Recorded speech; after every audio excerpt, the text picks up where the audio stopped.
Alhamdulillah.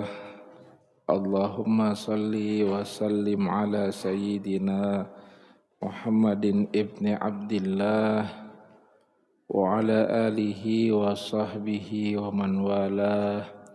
Rabbi shrah li sadri wa yassir li amri wa hlul 'uqdatam min lisani yafqahu qawli.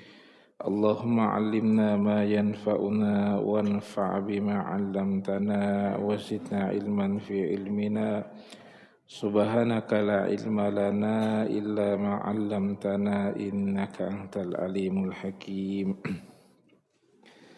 Yang kami muliakan segenap pengurus Masjid Baitul Maghfirah yang dirahmati oleh Allah,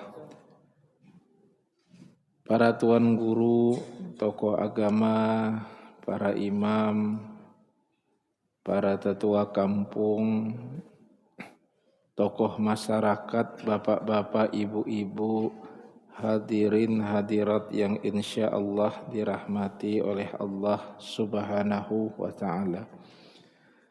Alhamdulillah, bersyukur kita diberikan kesehatan, keafiatan, diberikan kita kenikmatan berupa umur dan kesempatan, diberikan kita taufik hidayah, iman, Islam dan ketakwaan.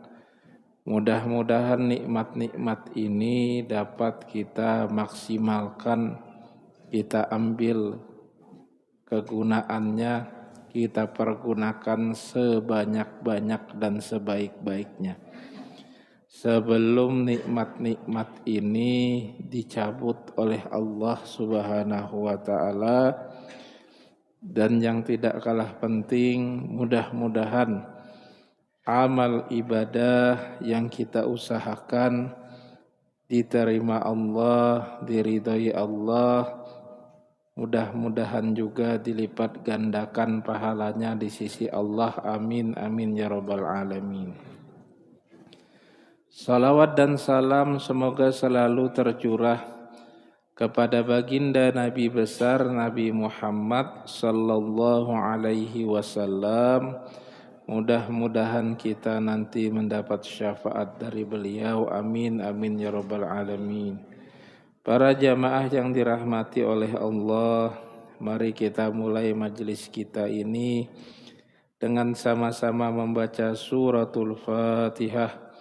Mudah-mudahan dengan berkah surah yang mulia ini Allah merahmati, meninggikan derajat Hujjatul Islam Abu Hamid Muhammad bin Muhammad Al-Ghazali At-Tusi yang kita baca kitab beliau. Mudah-mudahan Allah merahmati Syekh Ihsan Muhammad Dahran Al-Jampesi yang kita baca penjelasan beliau. Mudah-mudahan Allah merahmati para alim ulama, para habaib, para masyayikh, guru-guru kita, wabil khusus kedua orang tua kita. Mudah-mudahan dilapangkan kubur-kubur beliau, dijadikan taman-taman surga. Kita berdoa mudah-mudahan jamaah kita, kaum muslimin muslimat yang sakit mudah-mudahan diberikan kesembuhan, yang susah diberikan kemudahan, yang sempit rezekinya diberikan kelapangan, diijabah doa-doa kita, dikabulkan hajat-hajat kita. Mudah-mudahan anak cucu kita dijadikan hamba Allah yang solih dan solihah. Mudah-mudahan akhir hayat kita ditutup dengan taubat dalam keadaan husnul khatimah. Ala hadhihi niyah al-Fatihah. A'udzubillahi minasyaitonir rajim. Bismillahirrahmanirrahim. Ar-Rahmanir-Rahim. Iyyaka na'budu wa iyyaka nasta'in. Ihdinas siratal ladzina ghairil maghdubi 'alaihim waladdallin. Amin, amin ya rabbal alamin. Para jamaah yang dirahmati oleh Allah Subhanahu wa ta'ala, pada pertemuan sebelumnya kita sudah sampai pada sebuah ungkapan yang mengatakan masih berkaitan dengan perkara zuhud. Sebagian mengatakan taraktud dunya likillati ghanaiha wa kasrati inaiha. Aku tinggalkan dunia karena sedikitnya manfaatnya dan beratnya bebannya. Wa sur'ati fanaiha wa khissati surakaiha, dan cepatnya rusaknya, hilangnya, dan tidak bernilainya peminatnya. Nah, itu kita sampai situ semua. Qala Sayhil Imam rahimahullah, lalu berkata Imam Al-Ghazali, guru kami berkata, lakin yaji'u min hadza raihatur rakbatil faihah. Hanya saja biasanya kenikmatan dunia itu memberikan semerbak bau yang wangi bagi orang yang menyukainya.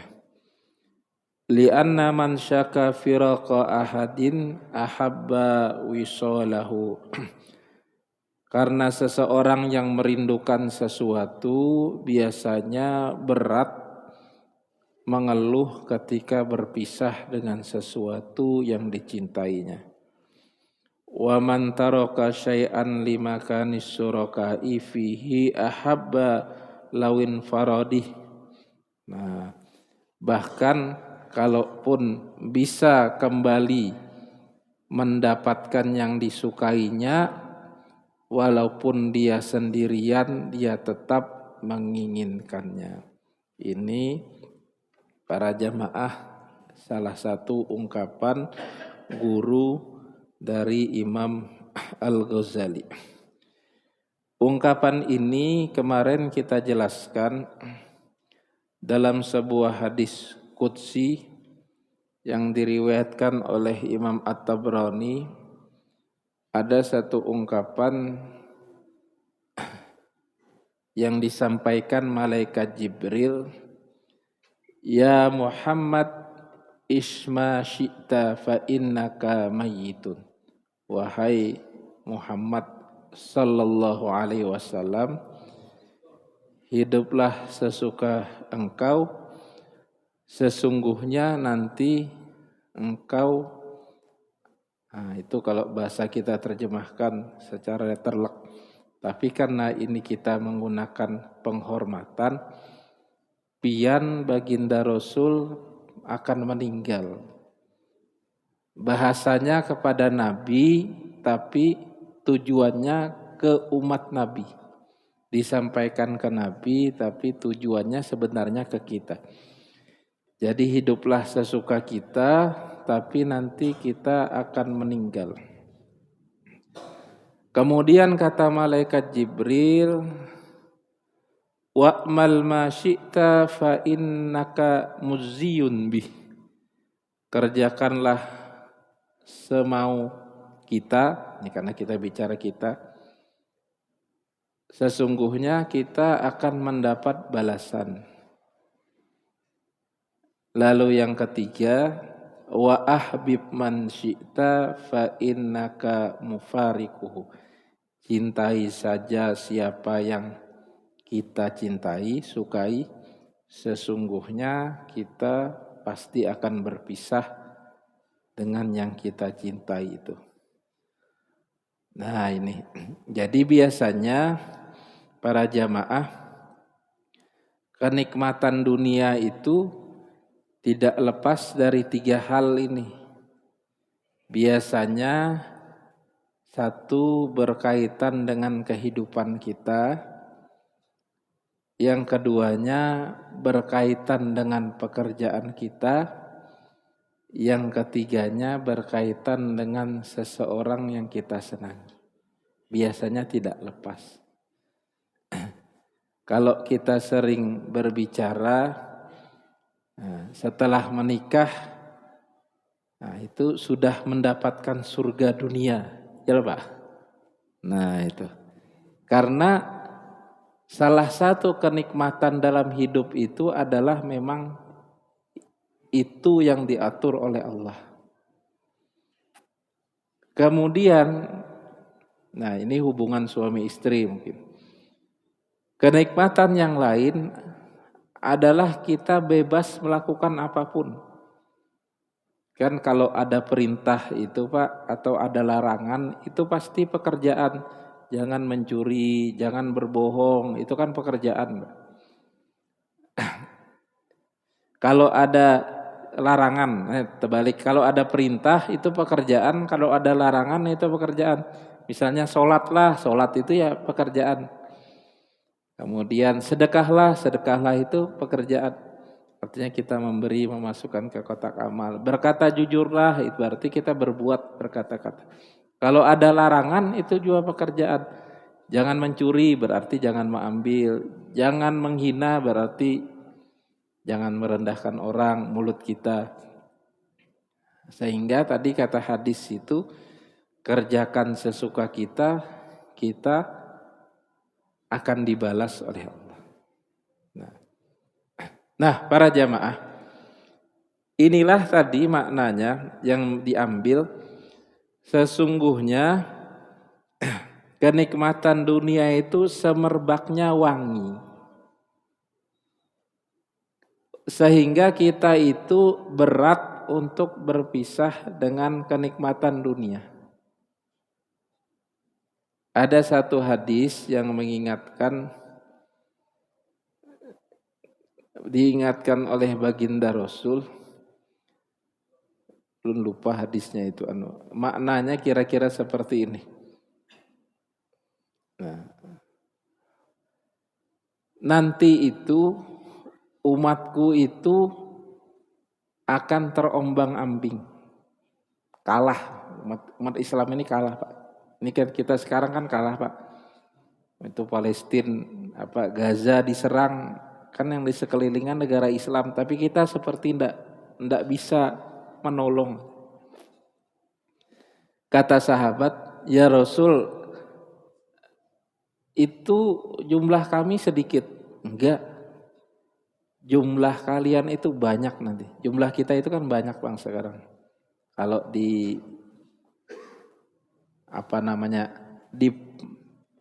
dihitung jumlah kita ini banyak. Termasuk agama yang cepat menyebarnya itu Islam. Di Eropa, di Amerika itu menyebar Islam itu cepat. Nah, itu kalau tidak salah kagusai. Jadi kita itu seperti buih di lautan, banyak tapi tak ombang-ambing. Kenapa seperti itu? Karena umatku itu sudah kena 2 penyakit. Nama penyakitnya wahan. Apa itu ya Rasul? 1 cinta dunia, 2 takut mati. Nah, ini yang diambil oleh gurunya Imam Al-Ghazali. Jadi kita itu para jamaah, kalau misalnya kita senang dengan barang, ini bapak-bapak mungkin jam emas Rolex ya misalnya. Nah itu. Dengan jam anak kita yang kita belikan di Citra Niaga yang harganya 25.000 itu. Hilang jam anak kita di masjid sini. Nanti beli lagi, tenang aja pokoknya itu. Kalau jam kita itu hilang, langsung pusing 7 keliling gitu itu. Tertinggal misalnya pas wudu gitu. Wudunya di mana Pak? Di tempat wudu. Masjid mana? Masjid mana ya? Lupa saya masjidnya. Nah itu pusing pasti kita. Jadi terhadap sesuatu yang kita cintai itu susah kita berpisah. Makanya hadis tadi mengatakan, nah gitu kan, kepada orang yang kita cintai pasti terpisah. Kalau tidak kita duluan meninggalkan, yang kita cintai meninggalkan. Jadi sebaliknya. Nah ini kira-kira para jamaah. Lalu fal qaulul balik fihi ma qalahu syekhuna rahimahullahu ta'ala. Lalu berkata Imam Al-Ghazali, ada lagi sebuah perkataan yang balik, perkataan yang luar biasa indah bagusnya. Berkata guru kami, inna dunya aduwullahi azza wa jalla wa anta muhibbuhu wa man ahabba ahadan abghada aduwahu qala wa li annaha fi asliha wasikhatun zifatun ala tara anna akhiraha ilal qadari wal fasadi wat talasi wal itmihlali wan nafadi lakinnaha zifatu apa ini dummikhat bitibin wa tuyat bizinatin faktarra bi zahirihal ghafilun wa zahada fihal aqilun. Nah, ini perkataan yang kedua dari guru Imam Al-Ghazali. Sesungguhnya dunia ini adalah musuhnya Allah Azza wa Jalla. Dan kalau kita menyukainya, artinya barang siapa yang menyukai sesuatu yang Allah tidak sukai, maka seakan-akan kita itu bermusuhan dengan Allah. Misalnya istri kita, Pak, tidak suka makan jengkol. Misalnya kan. Kita makan jengkol, itu artinya ngajak perang dunia itu. Artinya kalau kita memang hobi makan jengkol tuh makanlah jengkol, tapi di warung Padang mana gitu jauh-jauh. Jangan di rumah gitu kan. Nah, misalnya ini contoh. Jadi kalau Allah itu, dunia itu adalah musuhnya Allah. Nanti perlu pemaknaan biar tidak tersalah paham. Kalau kita itu suka dengan dunia, nah, itu kata beliau, itu kita abghada aduwahu. Wa man ahabba ahadan abghada aduwahu.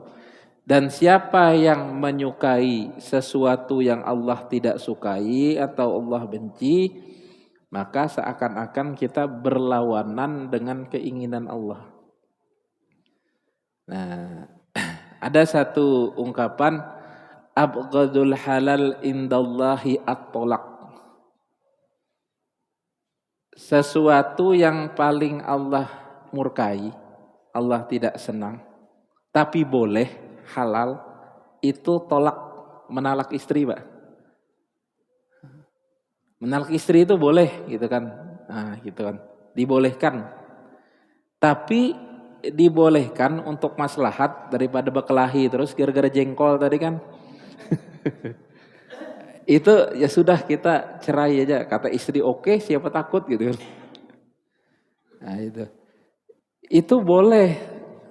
Sesuatu yang halal tidak haram tapi dimurkai Allah, abghadu halal.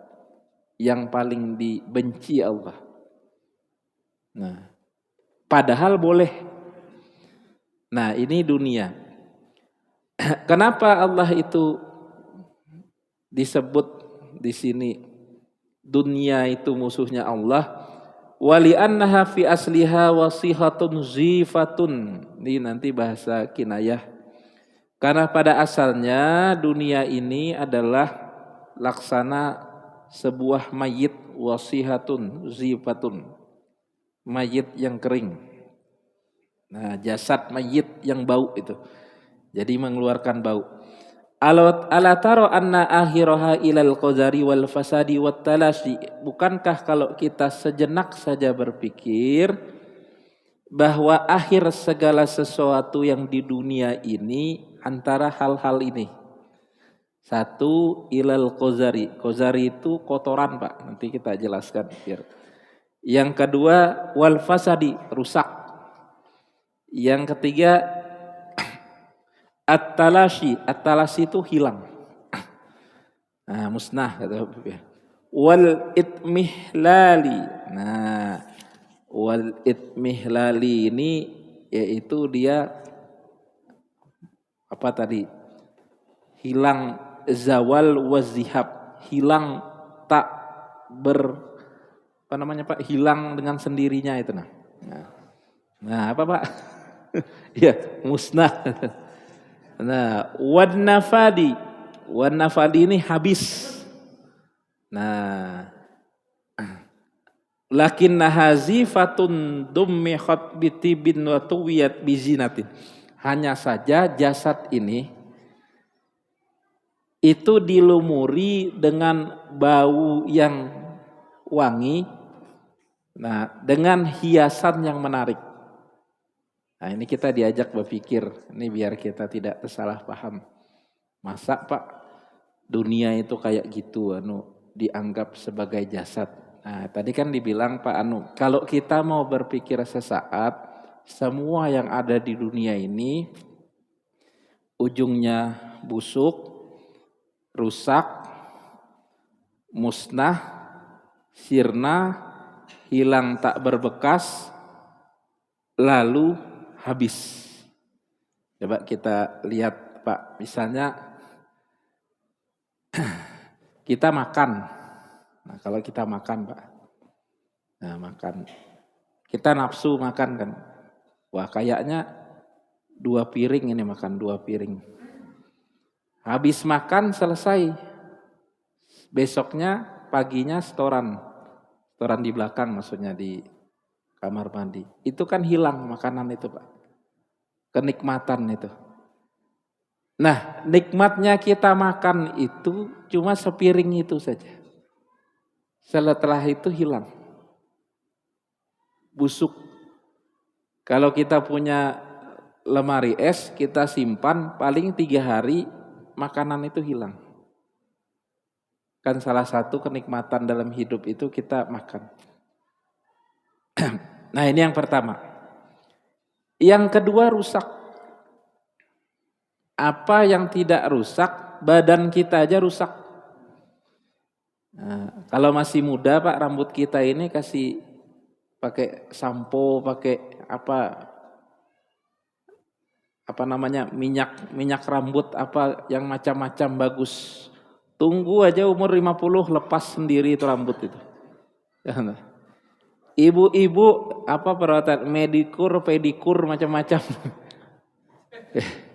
Itu kata istri Pak, kita tidak paham juga itu. Berarti kita setoran kan. Itu lama-lama keriput sendiri. Ibu-ibu maaf Bu, mohon maaf ini contoh aja. Sehingga kata ahli hikmah, dunia ini semuanya ada obatnya. Yang tidak ada obatnya itu 2 aja. Apa Pak? 1 tua, kedua mati, meninggal. Itu tidak ada obatnya itu Pak. Biarpun dipanjangkan umur, itu nanti pasti meninggal. Ada hadisnya misalnya, man sarrahu ayyub sato fi asarihi wa yunsa ayyub sato fi rizkihi wa yunsa fi asarihi falyasil rahimahu. Siapa yang mau dipanjangkan umurnya, diluaskan rezekinya, sambung silaturahmi, tapi tetap ada akhirnya. Artinya kita meninggal juga. Jadi rusak. Nah, jadi badan kita ini aja rusak. Apalagi cuma sekedar HP kita yang kita beli itu. Paling 3 tahun ganti sudah itu rusak. Nah, wat talasi tadi hancur. Nah, rumah itu lama-lama hancur. Sendal kita lama-lama hancur. Apalagi dipakai tiap hari. Tapi kalau dipakai ke masjid itu terbawa ke surga itu. Kan hadis Nabi, aku mendengar terompah Bilal di surga itu kan. Ini sandal. Jadi Pak, ada di status itu, biar raja sendal jepit asal selalu hadir di masjid. Nah itu mantap. Daripada sendal bata tapi tak pernah nampak di mata. Artinya tidak pernah ke masjid. Nah di mana dapatnya itu? Karangan sendiri. Nah, lain 100 orang. Wat talasi. Jadi sifat dari dunia ini adalah hancur. Wal itmihlal wan nafas, yaitu habis. Kita ini kekuatan kita nanti akan habis. Dulu umur 30, 20 masih kuat main futsal. Umur 40 turun mesin sudah. Nah baru pemanasan aja rasa mau sakaratul maut sudah. Orang tua kita dulu Pak umur 50, 60 kalau sakit pergi bawa menebas ke hutan sehat. Kalau kita sekarang pergi bawa menebas ke hutan, kalau ndak pulang-pulang ke rumah. Nah ini sifat daripada dunia. Hanya saja kadang dihiasi dengan sesuatu, dilumuri dengan sesuatu yang mewangikan dan dihiasi dengan sesuatu yang menarik. Coba malah misalnya kita ini tidak ada uang pas-pasan misalnya. Mau betul kita makan sate misalnya. Anggap aja sate itu 25.000, uang cuma 25.000. Kalau dipakai ini habis, besok nggak bisa isi bensin. Ada yang murah, singkong rebus. Itu modalnya 5.000 aja dapat sekilo. Nah, kira-kira pilih mana? Nah, tinggal tanam. Nah, kalau kita ambil yang sate tadi, betul nikmat. Nah, tapi uang itu habis. Kalau kita ambil yang singkong rebus tadi, ada sisanya uang. Tapi sama-sama kenyang, Pak. Wah, beda, Pak, sensasinya. Sensasinya itu kan 4-5 detik di lidah setelah masuk tenggorokan itu lain. Kalau sama-sama kenyang, gitu kan tadi. Nah, itu. Itulah nanti perumpamaan antara kita minum anggur merah dengan minum susu. Anggur merah itu kayaknya mantap, enak gitu kan. Warnanya menarik. Tapi habis diminum kepala pusing, bawa motor nabrak orang. Kalau minum susu, tidur nyenyak. Nah, besoknya badan sehat. Kalau kata Kiai Haji Zainuddin MZ, mana anggur merah atau jamu? Nah, anggur merah atau jamu, Pak? Jamu. Nah, jadi sesuatu yang menarik itu para jamaah, kalau kita lihat lebih mendalam, berpikir, jangan-jangan akhirnya itu justru tidak baik. Nah, inilah makna ungkapan tadi para jamaah. Kalau kita melihat sedikit dalam perkara dunia itu, semua akhirnya itu adalah satu tadi. Menjadi busuk, menjadi hilang, menjadi rusak, menjadi habis, lalu menjadi musnah. Ada satu ungkapan yang bagus. Ma akalta fa'ablaita fa'afnaita wa ma labista fa'ablaita wa ma tasaddaqta fa amdaita. Lu lupa ini hadis atau lain, takut salah. Apa yang kita makan itu akan busuk dalam perut, keluar esoknya. Apa yang kita pakai akan hancur dan lapuk. Karena kita kan kalau hidup itu aja, Pak. Bawa baju, makan, itu kan yang penting. Kemudian apa yang kita sedekahkan itulah yang kita bawa. Nah, ini satu ungkapan bagus. Nah, sehingga di sini faktar bi zahirihal ghafilun wa zahada fihal akilun, maka banyak yang tertipu dengan penampakan mayit yang diberi wangian yang harum tadi, hiasan yang menarik, banyak yang tertipu. Sementara orang yang berakal wa zahada fihal akilun, orang yang berakal hanya mengambil secukupnya. Jadi kalau kita kembalikan ke pertemuan sebelum-sebelumnya, karena Imam Al-Ghazali memaknai apa itu zuhud. Zuhud itu kalau kita ingin kita itu tidak menguasai kita. Misalnya ingin sepeda motor PCX misalnya. Nah, ingin kita itu tidak merusak kesyukuran kita atas barang yang sudah kita punya. Punyanya cuma Vario Carbo tahun 2010 misalnya. Nah, keinginan kita tadi tidak merusak kesyukuran kita walaupun itu yang baru kita punya. Ingin sudah. Nah, Kalau ternyata dapat betulan, PCX tidak dapat di bawahnya, vario 150, tidak melupakan kita untuk memakainya ke jalan yang diridhoi oleh Allah. Nah ini yang kedua kan. Lalu saking senangnya bawa anak jalan-jalan ke pasar malam, hilang di pasar malam vario ini. Itu kalau kita hilang, kita tidak terlalu sedih dan meratapi. Sedih pasti Pak. Sedih, siapa yang tidak sedih kan? Kredit masih berjalan, hilang barang. Pasti sedih gitu. Tapi kita bisa menata diri kita, nah itulah zuhud yang betul. Jadi sehingga di sini para jamaah, kalau kita bawa ke pengertian dari guru Imam Al-Ghazali tadi, kalau dunia ini ada habisnya, ada sirnanya, ada silangnya, kemudian ada musnahnya, itu kita tidak terlalu ingin. Kalaupun ingin, kita ingat tidak terlalu berhimat-himat kata orang Banjar. Artinya sewajarnya saja. Jadi suka kita dengan perempuan misalnya, nah, tapi tidak juga berlebihan sampai melalaikan kita kepada kewajiban kepada Allah. Nah ini kira-kira pemaknanya.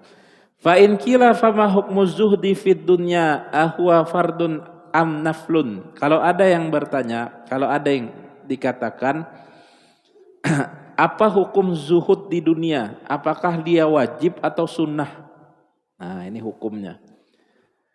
Hukumnya anna zuhda yaqa'u indana fil halal wal haram. Yang pertama, zuhud tadi mengambil secukupnya itu, menginginkan dengan tetap bersyukur, memiliki dengan tetap memberikannya di jalan yang diridhoi Allah, kemudian meridhoi atas sesuatu yang hilang dari nikmat Allah tadi, itu ada pada perkara yang halal dan haram.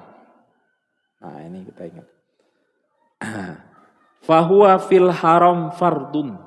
Kalau pada sesuatu yang haram itu wajib. Nah, wajib mengambil. Jadi fahuwa fil haram fardun wa fil halali naflun. Pada sesuatu yang halal itu sunnah. Jadi misalnya Pak, kita makan. Nah, bagaimana zuhudnya saat makan? Secukupnya. Tidak berlebih-lebihan. Kalau disuruh nambah, nambah, tapi secukupnya.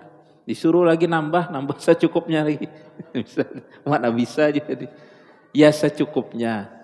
Kalau beli barang sewajarnya. Nah misalnya ini mudahnya. Tapi kalau dalam sesuatu yang haram, itu wajib. Wajib kita tinggalkan. Misalnya mencuri sepeda motor. Nah ini kan haram. Ini kita wajib menghilangkan keinginan mencuri itu. Ingin sepeda motor Vario 150 baru, tapi kata kawan ada cara yang cepat kalau pian mau. Pian curi di mana? Di masjid, di Lojanan sana. Nah, kan jauh Pak, masa sampai sini mencari? Kalau pelatnya pakai aja pelat-pelat bodong. Nah, harap tahu di mana Ustadz ini, kisah kawan. Nah itu kan cara modus lah, modus-modus. Pian dapat, kalau pelatnya itu misalnya ada polisi, mohon maaf Pak polisi, paling kan 1-2 aja yang dicek. Nah, itu kalau kita punya ingin itu tinggalkan. Itu keinginan yang haram. Kalau sampai dikasih memiliki, kembalikan. Kalau hilang jangan menangis. Nah, jadi ini sesuatu yang haram. Tapi kalau sesuatu yang halal itu sunnah. Dan ini yang agak susah. Nah, summa manzilatu hadzal haram li mustaqimi taati bi manzilatil mayyitatil mustaqzarati wala la yaqdumu 'alaiha illa inda darurati di miqdari daf'ud darari. Bagi orang yang istiqomah, istiqomah dalam ketaatan kepada Allah, zuhudnya tadi itu terhadap yang diharamkan tadi Pak. Nah, itu seperti dirinya menjauhi mayit hewan. Itu tidak akan mendekatinya kecuali saat darurat. Nah, ini yang haram tadi. Jadi kalau kepada yang haram tadi dijauhi sama sekali. Sedangkan zuhudnya pada yang halal, itu kebanyakan yang bisa melakukannya adalah wali abdal, wali Allah. Yakunu indahum halalu bimanzilatil mayyitati la yatanawaluna minha illa qadran la budda minhu. Jadi kalau yang halal tadi misalnya kita makan secukupnya, beli baju yang sesuai saja, beli kendaraan yang sewajarnya saja. Nah, itu biasanya tidak semua orang bisa. Di sini kata Imam Al-Ghazali itu orang-orang terpilih yang bisa. Nah, jadi kita mengambil secukupnya. Nah, itu seperti yang halal tadi seperti mayit yang tidak didekati illa qadron la budda minhu, hanya secukupnya saja. Jadi misalnya kita tersesat di hutan, bingung, tidak ada makanan, ada bangkai tupai. Nah misalnya, kan bangkai itu haram Pak dimakan. Nah itu boleh saja kita makan karena susah, tapi secukupnya saja. Nah itu seperti itu orang yang menjaga dirinya zuhudnya. Nah, wal haramu indahum bimanzilatin nar. Sedangkan yang haram, zuhud terhadap yang haram, itu seperti kita terhadap api. Jadi api itu kan kita Pak kalau dekat-dekat takut panas. Jadi pasti menjauhi. Nah ini tingkatan dalam kita zuhud di dunia terhadap keinginan. Jadi wajib dan sunnah. Jadi zuhud itu ada pada perkara yang haram, ada pada perkara yang halal. Kalau perkara yang haram itu wajib kita zuhud, menjauhinya. Nah, tidak mengambilnya. Kalau ada ingin saja sudah kita tinggalkan keinginannya itu. Sedangkan pada yang halal seperti makan itu kan boleh Pak. Tapi kalau berlebihan itu menjadi tidak baik. Tidur itu baik. Tapi kalau berlebihan menjadi tidak baik. Beribadah itu baik. Tapi kalau berlebihan juga menjadi tidak baik. Oh Pak kayak kenapa itu kok tidak baik? Jadi karena beribadah sampai lupa dengan istri. Nah misalnya. Adakah hadisnya? Ada. Dulu sahabat Amr bin As diingatkan. Kalau malamnya sholat malam terus. Nah, kalau siangnya puasa, istrinya tidak disentuh. Nah, istri protes. Lalu kata baginda Nabi, inna li jasadika alaika haqqon. Jasad sampean ada haknya untuk makan. Jangan puasa tiap hari. Wali nafsika alaika haqqon. Dirimu punya hak apa? Tidur. Kalau malam tidur Pak. Nabi itu tidur baru sholat malam. Wali zauzatika alaika haqqon. Istrimu punya hak. Apa haknya? Engkau beri dia perlakuan yang baik. Wa asiruhunna bil ma'ruf. Pergauli dengan baik, kasih nafkah lahir dan nafkah batin. Jadi berlebihan. Tapi kayaknya enggak ada bang kita yang kayak ngumpati sahabat ini. Nah ini sedikit penjelasan tentang zuhud. Nah, nanti kita sambung lagi. Mudah-mudahan bermanfaat. Mohon maaf atas segala kesalahan.